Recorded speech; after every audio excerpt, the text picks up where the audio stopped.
Sun is shining, the birds are chirping. Let's go see what I'm gonna get angry at first. Morning, everybody. Welcome to Monday. So here it is, day after St. Patrick's Day. Hope everyone had a good day. Been back since Saturday. Got home, I don't know, 10-ish. Because I woke up early, wanted to get home. Got spread manure, got field finished yesterday. Got a little spraying done. Got another field started. Oh, I love these roads. And I forgot where I was going. Yeah, now I know. So I got another field finished for Cameron, got another one started, but then I find out Cameron's not even here today. Apparently it's his wife's mother's birthday, and so he's gone for like a week or something like that. I don't know. Kids these days, you know? Anywho, so I'm going to keep spreading manure this afternoon, but this morning I'm going to keep spraying alfalfa. And I know what you're thinking. Whoa. You sprayed alfalfa last week before you left for Florida. You are correct.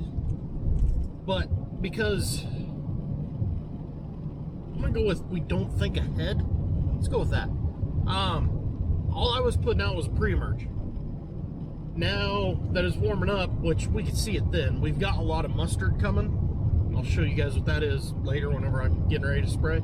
It's a weed that basically ruins the quality of your alfalfa because there was so much random junk baled in this whole area last year because of all the rain. There is a very large price difference in barn hay and grinder hay, is kind of how we always say, you know, dairy premium versus just the random junk. So we, for the first time in several years, are going to spray for mustard to try and keep our first cutting really clean. Hopefully it can be good quality and go in a barn. Another thing going on is I'm in a little bit of panic mode. As I said, it's the day after St. Patty's Day. Our canal opens on March 15th. That was 3 days ago. Yeah. Whoa. That being said, we had kind of a big snowstorm here in Colorado this last week. All that water is melting and running down the river. So our canal that normally this time of year has like 100 cubic feet per second in it has 600, which means water is coming fast. We've got fields that need to be manured, ripped, cultipacked, floated, planted in the next 48 hours. We got hay fields that still need harrowed and floated in the next 48 hours. We got a lot of hay that needs sprayed in the next 48 hours. We've got a crap ton of stuff to do. So that just puts me a little on edge. So as I said, let's go see what's going to get me all pissed off first thing in the morning. Not very often I drive away from the shop not angry first thing in the morning. Barton Glen, they're airing up tires on that rake. Gonna get that tractor switched over to the weed burner. All it is a giant torch on wheels. We use it to burn out ditches and stuff so that way the water can flow better. I'll try and get some video of that. I don't know how much I'm going to be around that. Hector, as soon as he's done feeding, is going to go harrow hay fields. So I'm going to get his tractor warming up. Get the other two tractors we need out of here warming up because I'm going to get floats on both of them. Yeah. Of course, my pickup is 30 degrees, so it's a little too cold to be spraying yet, so I'm going to let it warm up for a little while. All right. We're having a good start to a Monday, which is scary, because that means it's all going to go wrong soon. It's not a good sign when you find random parts on the ground. Looks like a hydraulic hose holder. It's just laying right here. I see my manure tracks over there. And the rake tracks from taking it through. Huh. Might have to take a close look at my spreader when I get to it later. Anywho, let's get these tractors warming up.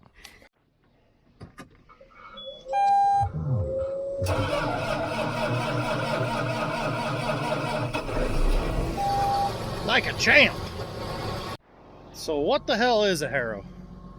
So this giant monstrosity is a heavy harrow. It's designed, well, we use it for three things. Only on hay fields. established older alfalfa stands. Process or benefit number one of using it, it knocks off all the old dead growth, lets the new growth come through, kind of beats up that root crown. So alfalfa has this giant root crown that all the roots sprout off of. Kind of beats that up a little bit, gets it going. Number two, tears out any weeds that are trying to get started. It's like mustard when it's really little, it's easy to kill. Other weeds, they're easy to kill because they don't have an established root system. It knocks some of that out. And then number three, it really loosens up the ground so we can come through with one of our floats, smooth up the field. All right, let's go get the other tractors going.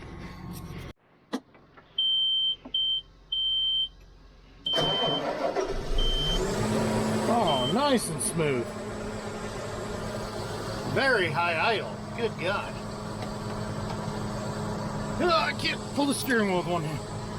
1100 RPM. And that's all the way down.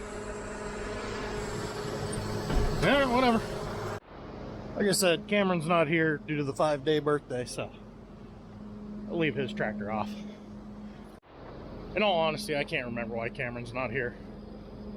But I'm gonna make fun of him that he's been gone for 5 days to a birthday. Because that's just the kind of guy I am. This one I don't think has been started all winter. It's good signs we got life. Huh. Never a doubt.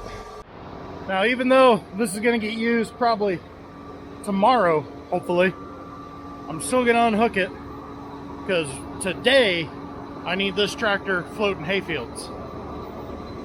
So I got to undo all this. Anywho, weed burner's hooked up, it's ready to roll. One Bart, Justin wheel bearing on the float, Mitch should be good. I gotta run and catch Hector because he's never ran the Harrow before. Let's go, dude. Never been around one of these giant Harrows. This is how you unfold it. You drive backwards and let the tires at the back that are kind of angled naturally open the frame. And there he goes.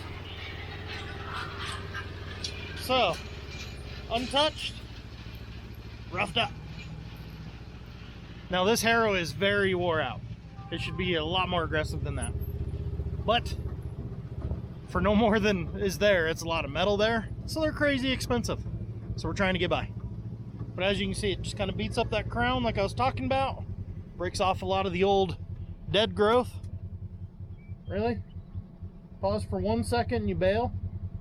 What a co-pilot. And then I can bring that float over here and get started. Probably tonight. Come on! Hey!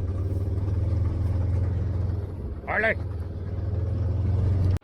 And right around, I think we're in the low 40s right now. It is way too cold to be in an open air Ranger. Whose dumb idea was it to bring this?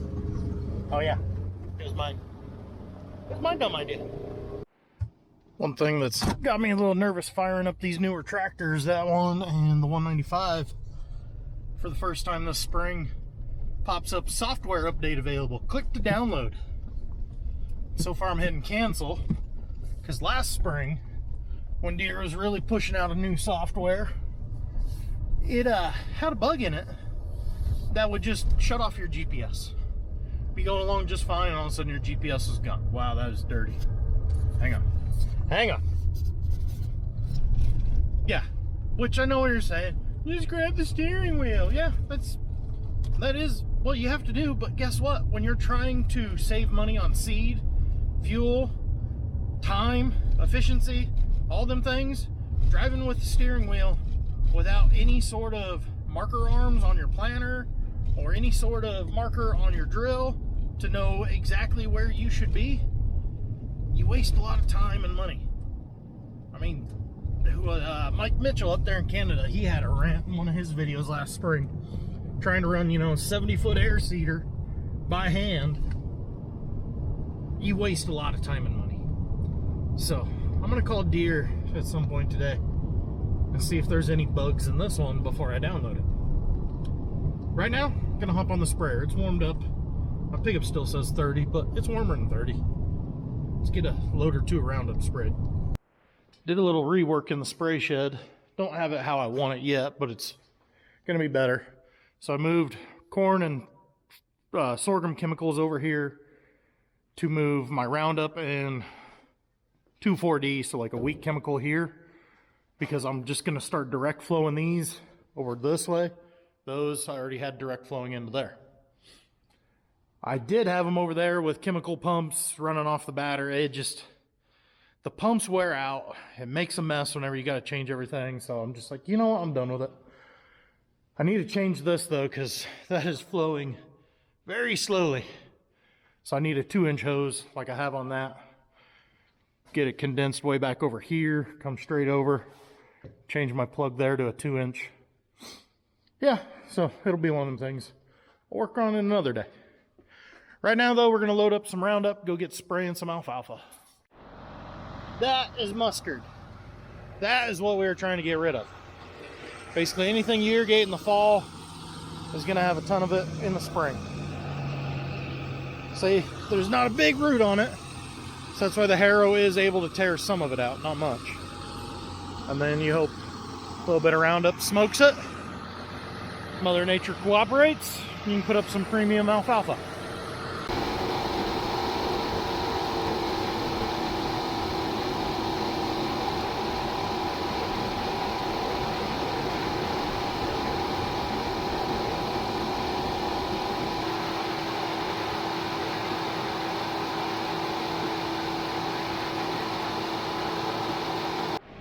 Working my way through load number 2. Lovely wife brought me a chicken quesadilla, some chips for lunch. Got some good music going that you're not allowed to listen to. Yeah, feeling productive. Glenn's getting the nurse trailer loaded up. Him and Bart are gonna start burning some ditches. I am gonna go get the float, get it moved and set up in the field that I need it at, and then catch a ride back to the loader and go start spreading manure. I'll mess with the float in the dark. Well, I was gonna go spread manure, but as soon as I kicked in the PTO to let it start warming up at an idle, it snapped shear bolt. I don't have any tools in here, so I gotta run meet somebody real quick over here at the truck stop, and then run the 4 miles home, put in a new shear bolt, try it again. I don't think we're gonna get much manure spread today. It's already 2:45. So not really sure what happened. Real simple to fix. Once you cut away 2/3 of the plastic protection on the PTO shaft, so you know you can actually get to it and see it. It drives me nuts. They want you to work on these things, you know, daily. Grease this, grease this, grease this. Well, then don't make 6 layers of plastic for me to have to fish an arm through and do it blind. Okay, rant over. Let's go spread some poop. We are flat getting with it now. I'm only running 70% hydraulic flow, so it's a good sign. This manure is super dry and powdery, so I load this excuse me, I load this thing as full as I can, and I'll only have like 42,000 pounds on. Should have bought a bigger one, you know? So I'm re-spreading this whole field. Poor Jill, we put her in a no-win situation on this one last fall. We were trying to get it manured real quick to do something with the field. It just didn't work. But she was sitting here doing like triangles and stuff, trying to work around the pipelines, work around the sprinkler guys. It was a bad deal, but it was one of those we were trying because these guys needed their manure hauled. So I'm just re-spreading the whole field. This, however, is one of those fields I was talking about this morning. So obviously spread the manure now. For the next 48 hours, I got to finish this. We got to get it ripped. We've got to get it, got to get it ripped, cold packed, floated, planted, and irrigated. And this is only my second load of the day, and it's already 4:15. And being that it's the week March Madness is starting, I've got somewhere to be tonight for a few hours. Yeah, just leave it at that. Okay, March Madness fun is over for tonight. Let's go run a float for a little while. Try and get ahead. Not really much for you guys to see. You can kind of see over here and over here where I've already done stripping the mills. What I'm doing. Able to run about 6 miles an hour. According to this, that's about 11 acres an hour. One giant dust ball. Now you see why we wait till right before the water gets here to do this, because I'm just kind of making this field super powdery and soft in areas, and that's got a tendency to want to blow. So back and forth. Well guys, it's 11:15. I'm pretty tired. Think I'll go home now. See you guys in the next one.